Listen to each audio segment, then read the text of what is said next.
वेगवेगळ्या बातम्या अशा पुढे येत आहेत की हे जे अधिकारी आहेत त्या अधिकाऱ्यांनी त्यांच्या जबाबामध्ये असं सांगितलंय की तुमचे जे OSD आहेत किंवा तुमचे PS जे आहेत त्यांना सुद्धा याबाबतची कल्पना होती. अशा वेगवेगळ्या बातम्या पुढे येत आहेत. काय सत्य आहे? बातम्या वेगवेगळ्या येतात, मी त्या ऐकतो, परंतु तसं कुठंच सत्यता नाही.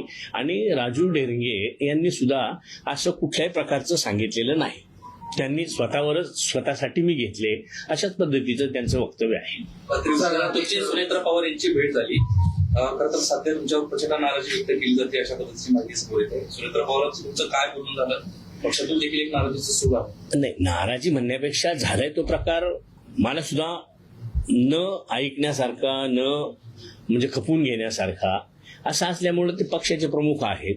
म्हणून त्यांनी नाराजी व्यक्त केली म्हणण्यापेक्षा सूचना केली की बाबा असा प्रकार जर झाला असेल, खरंच त्याची सखोल चौकशी करण्याच्या संदर्भात त्यांनी सुद्धा त्या ठिकाणी ची तयारी दर्शवलेली आहे.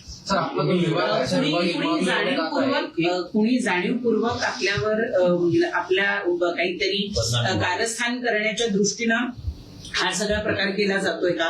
कारण दादांच्या अचानक निघून जाण्यामुळं त्यांच्या अनेक मंत्र्यांवर अशा पद्धतीचा सापळा रचला जातोय किंवा त्यांना अडकवण्याचा प्रयत्न केला, अशी सुद्धा राजकीय वर्तुळात चर्चा आहे. पण माझ्या बाबतीत तरी मला एक आत्मविश्वास पक्का आहे की माझं कोणाबरोबरच वैमनस्य दुश्मनी किंवा कोणी मला माझा स्पर्धक किंवा मी कोणाला तरी स्पर्धक वाटतो अशा पद्धतीचं कुठलं राजकीय त्या ठिकाणी नाहीये.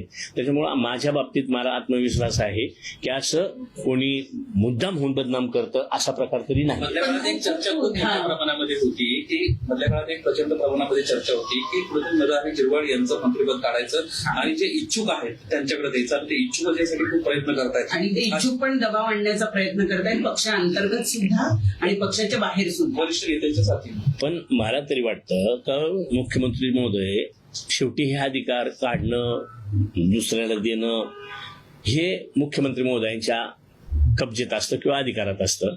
आणि मुख्यमंत्री महोदयांनी आतापर्यंत माझं कामकाज बघितलंय, त्याच्यावर कुठल्याही प्रकारची त्यांच्या मनात तरी किंतु परंतु असण्याचं कधी जाणवलेलं नाही.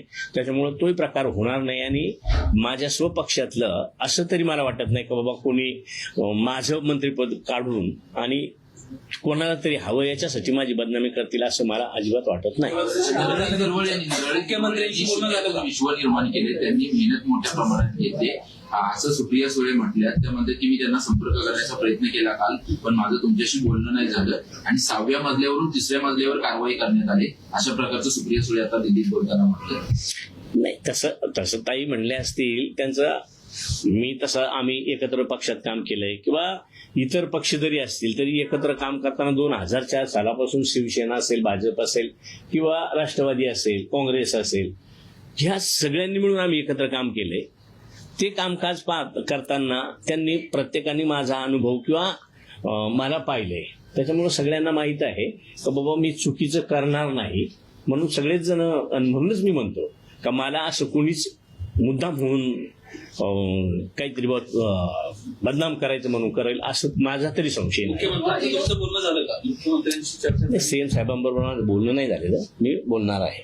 सर, विरोधक तुमच्यावर आरोप करताना असं म्हणतात की कुठली पोलिसांची कारवाई करायची असेल तर ती मुख्यमंत्र्यांना माहित नाही अशातला भाग नसणार, त्याच्यामुळे नक्कीच त्यांनी दिलेल्या सूचनानुसार ही कारवाई केली असणार असं संजय राऊतांनी आरोप केलेला आहे आपल्यावर. मला तरी असं वाटत नाही का बाबा मुख्यमंत्री महोदयांनी सूचना केली असेल किंवा हे करायला कुठं त्यांचा सपोर्ट असेल असं अजिबात. मी पुन्हा तेच म्हणतो का माझा कोणावरही संशय नाही.